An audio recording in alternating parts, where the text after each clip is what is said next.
Welcome to In the Loop podcast, a podcast that is inspired by the Western culture and the rodeo industry. I am your host, Jordan Joe Hullabaugh, professional rodeo athlete, business owner, married to my best friend, full-time cowgirl, and I am blessed to get to do what I love to do each and every day.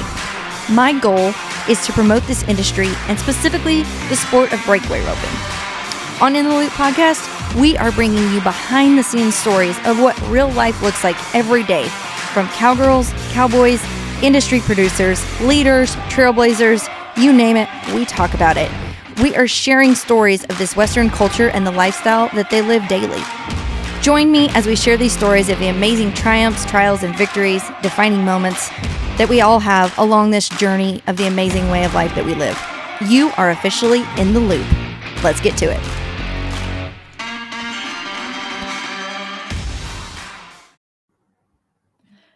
Okay, guys, so today I am privileged to be here with Miss Tiah DeGrofft. We just worked on the pronunciation of that. And Miss Tiah, thank you so much for coming to the show today. Thank you so much for having me. Quite an honor. Love listening to all these podcasts and what they're bringing to the Western world. So thank you for letting me be a part of that. Well, and one of the things I'm so excited about is the leadership and women in the Western industry is so cool to me to see. Forever it being an industry, I think that was thought of more of a cowboy industry. Mm-hmm. Now we have a mix of cowboys and cowgirls, which I think is so cool. And what an honor to bring that and glean the best of both worlds and bring that together to put into production. You are the first female president ever to be on the Pendleton Roundup. Congratulations. Thank you. And one of 3 women that have ever been on the Pendleton Roundup board. And so that is so cool. Tell me, what is it like? What was the feeling when you got the call that you were the first women's president ever of Pendleton? Oh, boy. Well, I have to say that our board has been so accepting of me the entire time. I think Jane Clark, who was the second woman on the board, sat with me for 2 years of my time. And other than that, it was just me and the boys. And they have never made me feel different, feel like an outsider, feel anything but part of the team. And so I was really blessed that way. And as my time and my terms started coming to an end, you get 2 4-year terms as a director. As those started coming to an end, there was chatter, and I kind of thought, like, it's such a storied tradition. It's such a iconic rodeo that's a lot of pressure. So I kind of started talking to my bosses and my real job about the time it would take, and is this something that could really come to fruition? And it just seemed like all the balls kind of lined up in my court. And then we have a nominating process. So I was the only nominee that the board brought forward. And I held myself together, but I did go home and have a good cry that evening, like tears of joy, just, so honored. My dad was on the board of directors when I was a little kid, and he has since passed away. So I had a good conversation with him that evening, hoping that, it's something that he would be proud of. So, and then of course, when it came out after the vote happened, it's still kind of a secret until the stockholders ratify it. So keeping that in for a couple of months was hard. And then being able to kind of celebrate with my friends and family has been incredible. And that's amazing. I think as I sit here and think, it's such an honor.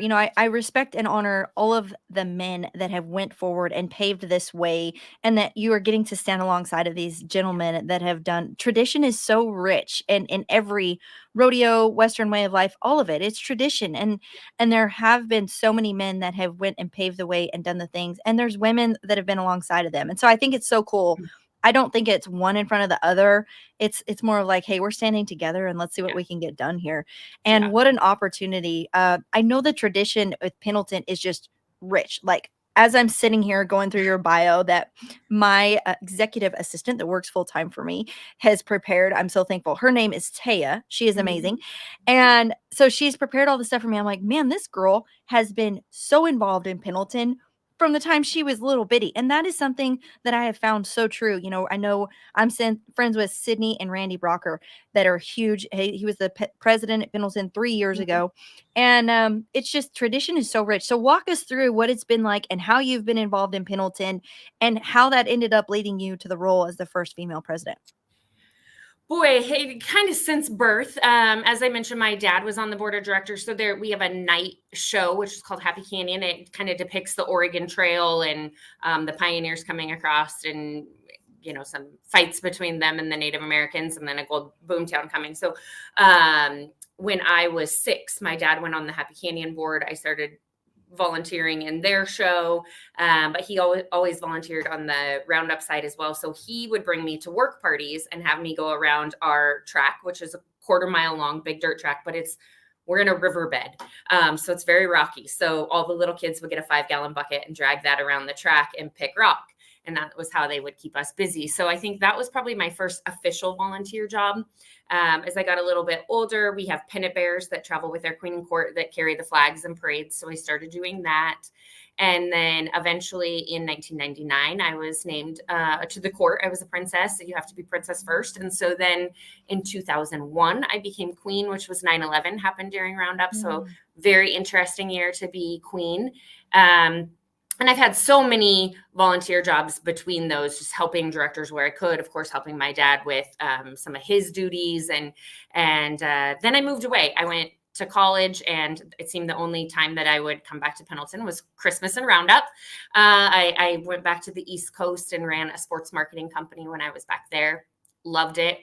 I still love sports marketing. So when I moved back to Pendleton, it just kind of seemed a natural fit to use my professional life to help better the community that I had come from. And a gentleman came up to me and asked if I'd be interested in being on our Hall of Fame board. And so went on the board for the Hall of Fame, was on that board for 4 or 5 years, became their president. And then they came over and said, well, now we have a spot in sponsors that we think you would be great at. Would you come over and look at the Roundup board? So I spent all 8 of my director years as the sponsor director, which was right in my wheelhouse when I had my sports marketing company. Sponsor and player relations is what I did. And I've kind of always in jobs after that have worked with sponsors. So natural fit for me. Absolutely loved it. Getting to meet some of the best people in the Western industry. And then that led us to last November when I was named president. So through this, I am so intrigued, like all my squirrels are turning, because in the Western industry, I see that there's so much area for growth through marketing, right? We have our own marketing company here. We are all in the website design, sponsor relations, social media management, all those things that led us to podcasting. And I see there's so much growth. So tell me a little bit about what you learned and some of the takeaways from your sports marketing company that you're now going to bring in and you've utilized through Pendleton. Yeah, a lot of the time I was with the PGA Tour, professional golf, and then kind of went into Ironmans and triathlons. When I moved home, then I was with the casino here buying sponsorships instead of fulfilling them. And now I work with Columbia Distributing, who is the local Coors distributor, and get to be involved in rodeos on the sponsor side as well. So I have seen sponsorships from all angles. And the interesting part in Pendleton, if you've ever been here, we don't have advertising in the arena. There aren't a lot of tangibles that we can offer sponsors outside of hospitality, some banners outside of the arena, things of that nature. So it was a challenge in the most fun way to really sell the rodeo. And if I could get people to step on our property, they were sold. There's something about the electricity of Pendleton. If you're sitting in Seattle and I'm trying to tell you about the Pendleton Roundup, you have no clue what's going on. So I would always just say, come down, see what it's about. Let me entertain you for the week. And then we'll have this conversation about you coming in as a sponsor. And 9 times out of 10, after the first half an hour of them being on our property, they were like, we want in, we want to be involved. How can we do this? So it was really exciting, but trying to figure out what those packages were, what the hospitality would look like, how we could still get a return on people's investment, even though we don't talk about you in the arena. We don't have your banners in the grand entry. We don't have banners on our bucking chutes. Like the typical things you think of when you think of selling a rodeo sponsorship. We don't do any of those. So it was fun and creative for me. I really loved all of it. You're like, challenge accepted. Yeah, exactly. If you know me very well, I don't shy away from many challenges. So, well, and one of the things I can attest to as a contestant, every morning of that slack, I'm even getting goosebumps right now. When you walk up through that tunnel, you smell the grass, there's usually some type of activity going on, whether they're running the cabs through or whatever. Yep. The atmosphere, the pressure, the excitement, all of the things. The stands, that is one of the only places that I have ever been to that the stands are jam packed usually at 8 in the morning for the Yep. slag. Yep. It is just the atmosphere, like you said, it is electric there at Pendleton. And I feel like you see the Letterbuck Pendleton throughout the year. I need to take some tips from you for in the loop. I'm always like, "Are you in the loop? Get in the loop." And it's like Pendleton, Letterbuck, you see Yeah. that all the time. And so what goes into that strategy as an organization, as a committee, as a rodeo? How do you try to keep Pendleton on people's minds throughout the year?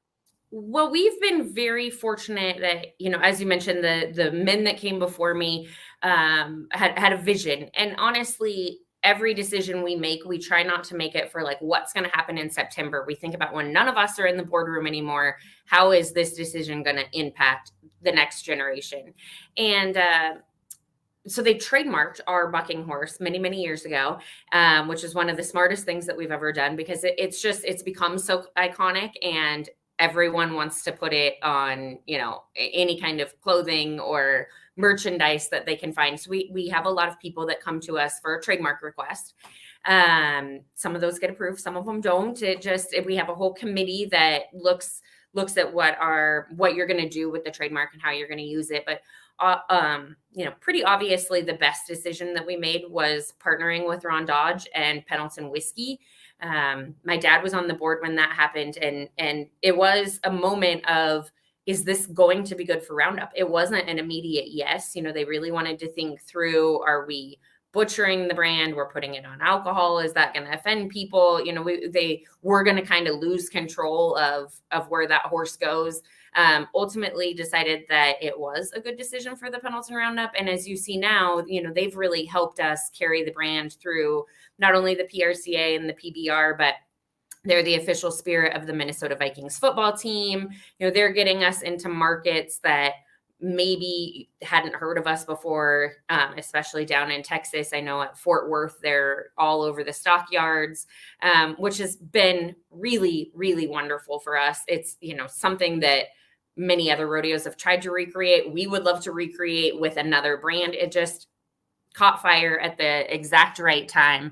We're very lucky. There's another Tia Bledsoe does the marketing for Pendleton Whiskey, and she always has our heritage and our best interest in mind, and so we know that the brand is safe with her, and she has obviously meetings with us quite a bit about this is their brand strategy and what they want to do, and are we on board with that, and how does that all align? So we have a lot of conversations about not only the horse but the slogan Letterbuck, and then work closely with the Pendleton Woolen Mills as well, since they have a trademark on the name Pendleton. But I always like to say, if you have heard of Pendleton, it's one of three things. It's the whiskey, the blankets, or the rodeo. And we're all really entangled with each other. Yeah, it's all intertwined right there. Well, and I love how you said the heritage. It is like it's very recognizable. You guys have done an outstanding job with the brand. Like I said, I see it all over, and I know everybody else does too, whether you are aware of it or not. Now you are. Yeah. So talk a little bit about the heritage and the tradition. I think that that's something that, you touched a little bit on in your process of how you went up, you worked with your dad, and then now we're the position that you're in. But how have you created as a community, and as a committee, as a rodeo, how have you kept that tradition so alive and healthy and well? And, I know Sydney, her and I are good friends, and that's what last year she's like, "Well, I've got to go back for Roundup." And I said, It's just like, you can't miss it for 1 year." Oh, she was like, "Oh gosh, no, like, no, I have to be there." And so it's like you said, it's like Christmas and Roundup. That's what everybody in Pendleton lives for. So how do you guys create that and have kept that so alive and rich within your community? I think it kind of ties into everything that we do. Again, there's not a discussion that we have that isn't like, well, the tradition is, I hate that's how we've always done it, so that's how we have to do it. But in a lot of times that makes sense for us. We've talked to other rodeos that say, we kind of sold out to corporate America, and obviously we're doing something right, winning our 10th large outdoor rodeo of the year this year. So we've kind of feel like we've found that secret sauce, but there's something like you said, an electricity when you get here. And I think that boils down to every restaurant and hotel is so welcoming, and it's, Christmas in July for them, or in September, all the businesses really survive because of Roundup. Mhm. We're a Mhm. town of 16,000 people, 3 hours from a major city.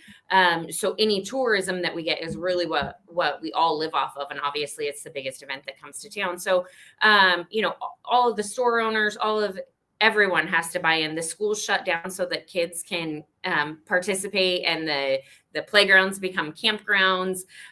So everyone really touches the Roundup. And then we have 1,200 volunteers.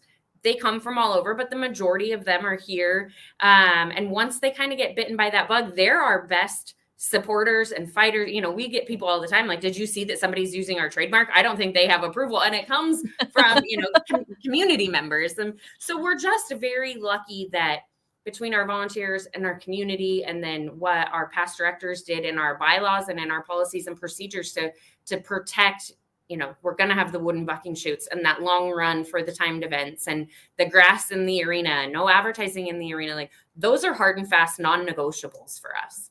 And I think that is kind of what has kept that small town feel at a really large event, that people come here and it's not, Cheyenne is an incredible rodeo. We're very different now, just the way that we operate. And I think, you can put us up against any of those other big rodeos and we're just different, which is what makes us special. I agree, and I think that makes you stand apart too, and I feel like in society that's something that we've really seen is it is very scary to be different. It is very scary to be set apart, but we're called to be set apart. We're called to be different, right? And I think that having the confidence and the courage to keep that tradition different, it really does. It sets you apart, and you are well known for all of your traditions even being different. And so I encourage everybody to take that and mold it to yourself as well. Right. As like, it's a little scary not to kind of go with the crowd, but then Yeah. you're known for the grass. You're known for the, like you said, you're either known for the bucking horse or the blankets or the rodeo. And Yeah. so all of those things stick out, but you're not like anybody else, but you're all yeah, I just think that's very, very special and something I just applaud you on. I'm like, okay, how can I take notes here and apply this to myself and Well, everybody around me? it's challenging. I mean, obviously, sponsor dollars speak volumes, and we would love to have those sponsor dollars, but we just have to find the people who believe in us and believe in our brand. And, once, like I said, once they're here and they see it and the light bulb kind of goes on of what the bigger picture is, they're invested. But, up front, when they're like, well, you want how many thousands of dollars from us and you're not going to put our banner in the arena, and then you're talking crazy. Yeah. And, so there's Did you been bump your head? yeah. There's been many, many times when we've thought like, are we doing this right or wrong? And like I said, there are non-negotiables. That advertising is never going to change, but down to the smallest decisions of, are we doing this correctly? And we're purchasing property around our building. We built a new retail store, and, that's a big chunk of money for a nonprofit rodeo to bite off. But with the popularity of our brand, we needed a bigger retail store. That gamble paid off. Now we can have a bigger online presence. It was right before COVID when everything shut down. So, it really was a gamble that paid off. But every decision we make goes back to, does that fit who Pendleton is? And just like you said, in your life in general, you have to find the people who, you're not everybody's cup of tea. You got to find your people and the people who believe in you and are kind of marching down the same road you are. And that will help you become the best you. So I agree. I agree 100%. That leads me to my next question. I want to talk a little bit about your ambition. And this is Tiah got me this question for Tiah. How did you come about to be where you're at? I know that you had a certain dream when you were a little girl. Tell us what that dream job was for you and kind of how you've evolved from there. Well, I think my very first dream, we idolized the queen in court here. So as a very small girl, I just thought being the queen of the Pendleton Roundup has to be the greatest thing that has ever happened to anyone. So I kind of think that was, my first dream. And then I really got into I'm a very social person, and my teachers always told me I talk too much. So I was trying to find a job that allowed me to talk for a living and not get in trouble for it. But I Me also too. That's why I started a podcast. there you go. Exactly. You find what you're good at and stick with it. I also needed to be around happy people. I at one point wanted to be an attorney and worked in a law office, and no one's excited to go to their attorney's office. And especially I was with a divorce and custody lawyer. And so I really needed to be with happy people. And so I started thinking about that, and it really led me to sports and sports marketing. And I wanted to go through college. I thought I'm either going to work for the PRCA or the NFL. That's like non-negotiable. That's what I'm going to do. Kind of had my opportunity with both, and it wasn't the right fit for the job. And I ended up in golf, which no one in my family golfed. I didn't know the first thing about golf. I still don't play golf. Kind of a funny thing. But, once I came back to Pendleton, I always thought it would be so cool to be on the board. I idolized my father, idolized him. Everything he did, I was such a daddy's girl. Everything he did, I wanted to be a part of. And so I always thought like, oh, it'd be so awesome to be on the board. But at the time, no women had ever done it. And Heather Hales Corey, who is one of my best friends' mom, was the first woman that came on the board. And I have no doubt if she were alive today, she would have been the first female president. She was an incredible woman. But I kind of started thinking like, maybe this is a possibility. And then I don't ever set my sights small. So it wasn't just like, I want to be on the board. It was like, well, maybe I can be president. And, it was at the time way off in left field. It was, like I said, there hadn't even been women on the board. So I think the goals kind of evolved and the right steps came about. Maybe I manifested it somehow as much as I talked about it, but I used the Roundup as my senior thesis in college about marketing ideas that they can come up with. I mean, it's been such an ingrained part of my life that it's really been every part of my life. And, you get 2 one-year terms. I have to be reelected in November to come back as president. And then you're done. And I'm a little terrified for that moment. I don't know. I'm certain I will be off on another venture somewhere, but, there's not, I'll always be a volunteer and I'll always have the Roundup at heart, but I'm not entirely sure what I'm going to do with myself once my time on the board is over. It's such a big commitment, a busy commitment that I think after my time as president, I'm a little nervous for what's next. So the wheels are turning and the gears are always turning about, like you said, my ambition. I think I get that from both of my parents. Both of them were very goal-oriented people. So I've already started to look whether that's, a year down the road or 2 years down the road of kind of what's next. But it will be something in the rodeo industry. I love the people. I love what it stands for. I love everything about it. So I am sure the next big ambition is out there somewhere. If you have a job and you need me, let me know. I'm just kidding. Yeah. He is looking for a job in 2 years.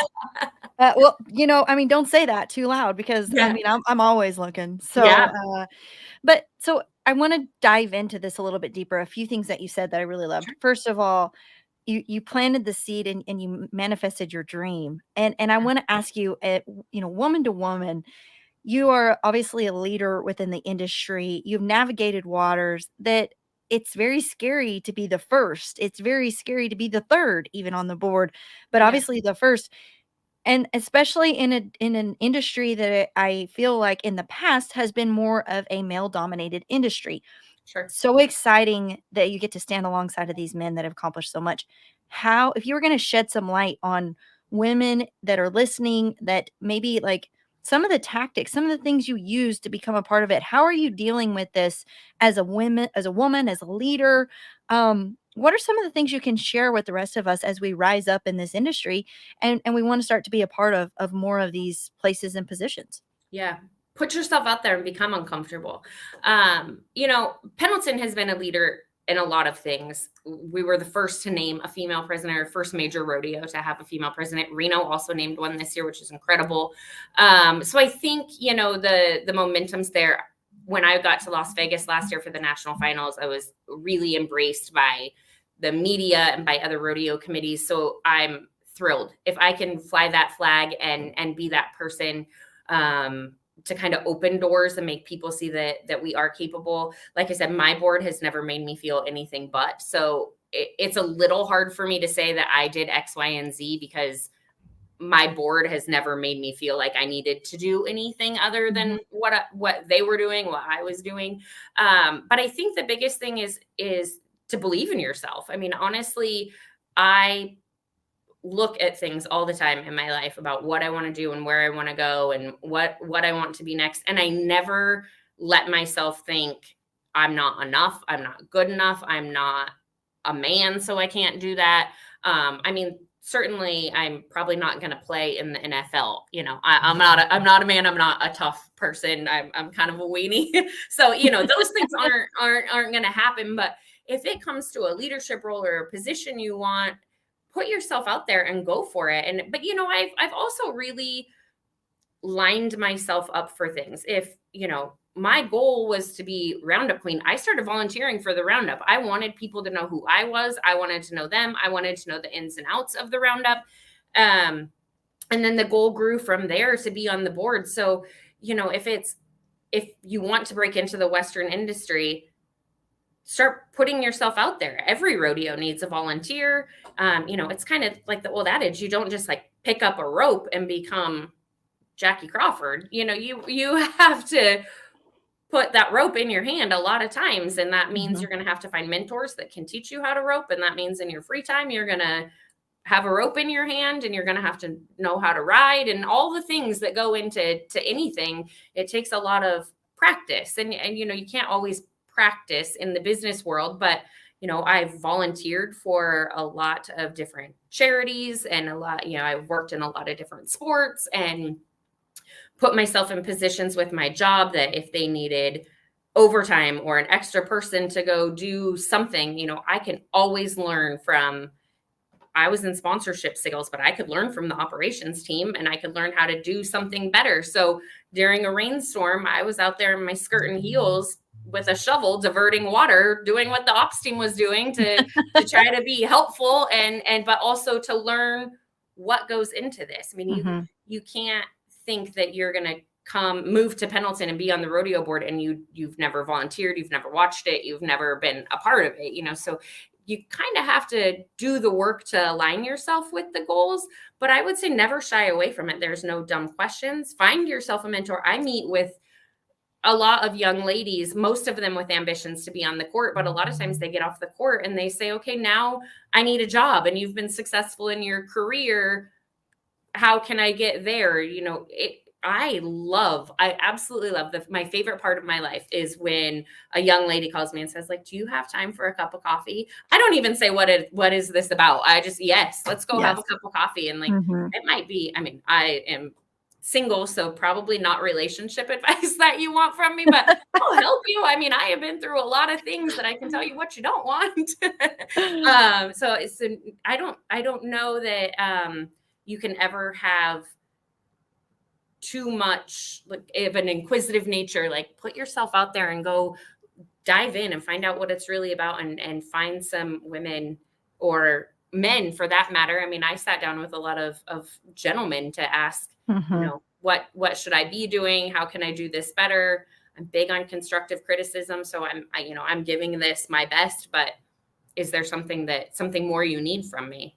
I think you just I absolutely agree 100%. All of the things that I've most reaped benefits or rewards from have been where I put myself in total conditions where I was so uncomfortable, vulnerable, had no idea, didn't know how it was gonna turn out, scared to death most of the time, and I'm like, "I don't know why, but something inside of me says I yeah, gotta do this." yeah, And that absolutely. has been the most beneficial thing that I could have done.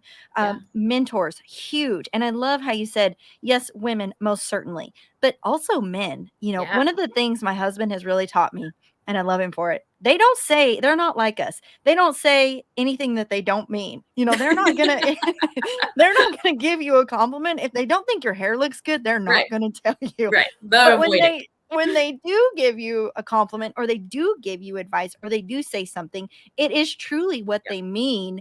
And for me, and I want to ask you this question, I have had to teach myself to have a different perspective going into these conversations, removing all emotions and truly putting myself and saying, here's my goal. Here's what I want to accomplish. okay, now let me ask these questions and listen, receive, and apply that to moving forward Yeah. to what I want to do in my end goal. Yeah, and I think, rodeo has become a business. It's so few of our conversations in the boardroom are about what happens in the arena in September. Trust me, we have those, especially, there's changes to the barrel racing coming out, and when we brought breakaway in, and just everyday rodeo things that we have to talk about. But so much of it is a business that a lot of my mentors don't have anything to do with the sport of rodeo. One of the greatest mentors in my life right now owns a meat processing plant in Pendleton. He makes incredible bacon. If you ever see Hill Meat Bacon out in the market, but he has failed so many times in order to succeed. Cashed in his 401k, took out loans. He had small kids at home and kind of had no business doing what he was doing, but he believed in himself and knew his skill set, that now he is a highly successful businessman. And I love to just sit down with him and talk about, like, how did you get there? How did you believe in yourself? In business situations, he's always telling me about acquisitions they're doing and growth that they're accomplishing. And I can take those little nuggets and apply them, like I said, to my real job at Columbia Distributing, or to the Pendleton Roundup, or just to Tiah DeGrofft as fundamentally as a person. Yeah. That then is like, am I doing that right in life? And again, I'm single, I'm in my 40s, so it's like, am I investing correctly? And so I'll start talking to people about like investment strategies, and I'm just a naturally inquisitive person, but that leads me to goals to become a better person, I think. If you were going to give somebody that's listening a couple words of advice on how do you believe in yourself? We hear that a lot. Believe in yourself, believe in yourself. And everybody's like, yeah, okay, got it. How do you apply that? How do you make it into something that is real and tangible? And you're like, okay, I am actually starting to believe in myself. I hate the like fake it until you make it, but I think, part of that is true, that you just have to give yourself a pep talk to put your big girl pants on and like, okay, I can do this. And then the more you achieve those goals, the more it's easier to believe in yourself. There's the old adage to start with, like, making your bed in the morning. You've accomplished something, like, good on me, I made my bed this morning, and kind of check that box. And then the more little things that you start telling yourself you're going to do and actually accomplishing, it's easier to believe in yourself, that then you can accomplish the big things too. But I'm really into self-growth. I listen to a lot of podcasts. I read a lot of books. Some of them are really cheesy, but most of the time you can take like one little nugget. And so I'll get on, hear something on a podcast and kind of ruminate on that for a week or 2 weeks, or, hear it and forget about it. And then it comes back to me when I'm out on a walk in the afternoons. That's what's in my ear, is kind of those, like, it doesn't come naturally. I'm not the person who looked in the mirror and said, like, you are perfect, girl. You got, like, well, I'm not, yeah, girl. I'm not her. And I first faced a lot of adversity in my life that should make me think the opposite. I was blessed with very incredible parents that told me that I could do anything I set my mind to. And I think I have just day by day kept those promises to myself. But I also think it's hard. I look in the mirror and just see a girl from Pendleton, Oregon. I don't see, the first female president in the rodeo community, or, gosh, I've done this and I've done that. And I've had some really incredible accomplishments, and I still don't see that. I, in fact, just got a text message yesterday from a dear friend of mine that was like, if you don't see how incredible you are and what you're doing, like, we need to chat. And I was like, I don't think it's natural to look in the mirror and think like, I've done it all. Like, there's so much more that I want to do. And I think that keeps me kind of motivated and grounded, really. But when you really stop and think about it, everybody has done great things in your life. Maybe you've raised wonderful children. Maybe you have succeeded in your career. Maybe you raise great breakaway horses. I mean, everybody has something. Maybe it was just that you were a nice person that day, and it was a really bad day, and it was hard to be a nice person to someone who kind of rubbed you the wrong way. But, you look at those little increments of things. And I think once you start to be grateful for what you have and what you've done, and I got up today and I had a warm house and I Hmm. have an able body and I was able to do that. Like, I am very grateful for that. And that helps you then be grateful for the big things and step into being able to do bigger things for yourself. I love that, and I think that that is great tangible advice.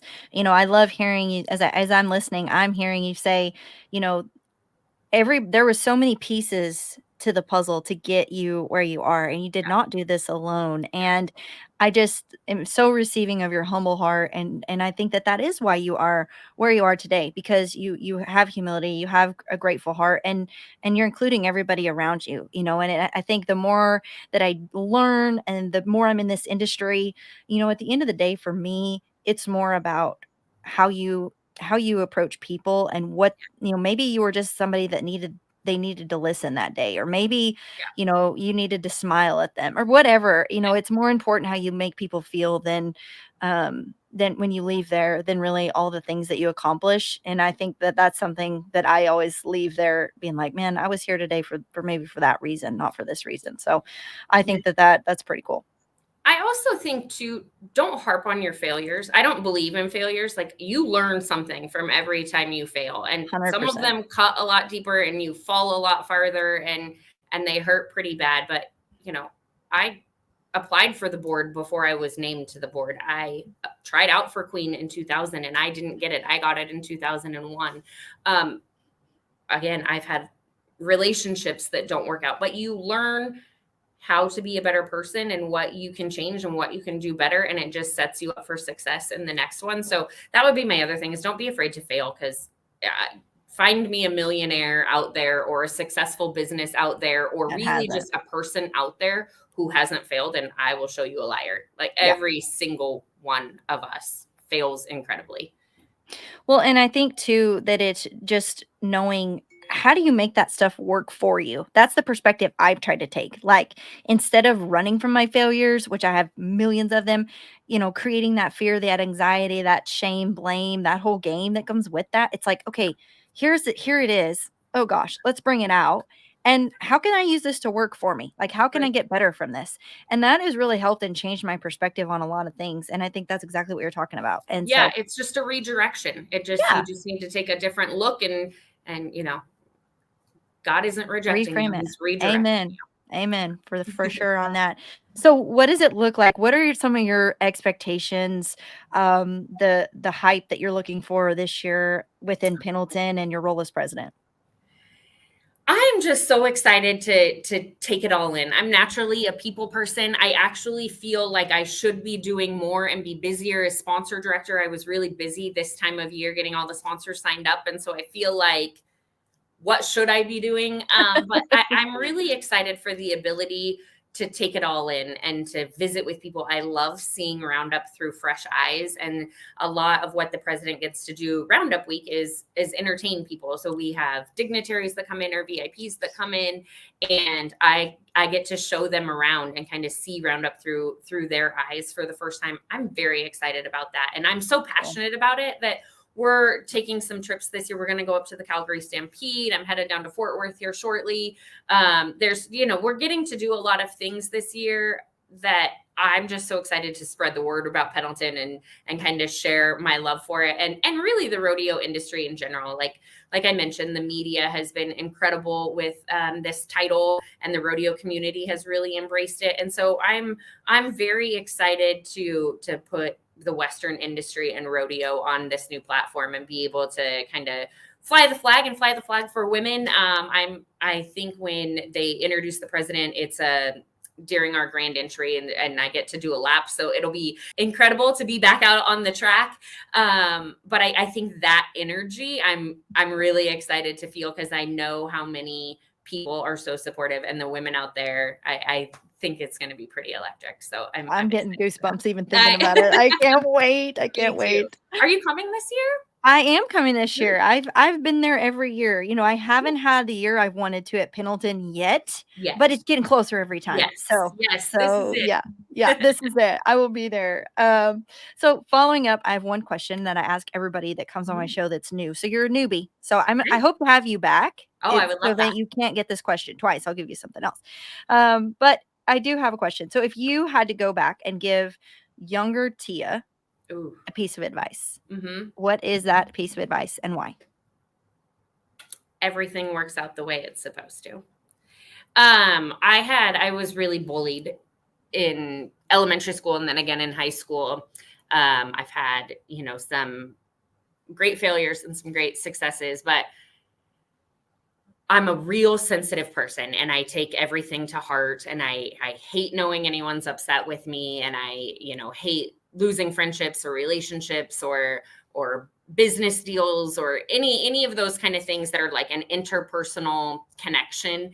I really take to heart. And younger Tiah always thought like, what's wrong with me? Why is this not working out? What fundamentally, what is wrong with me?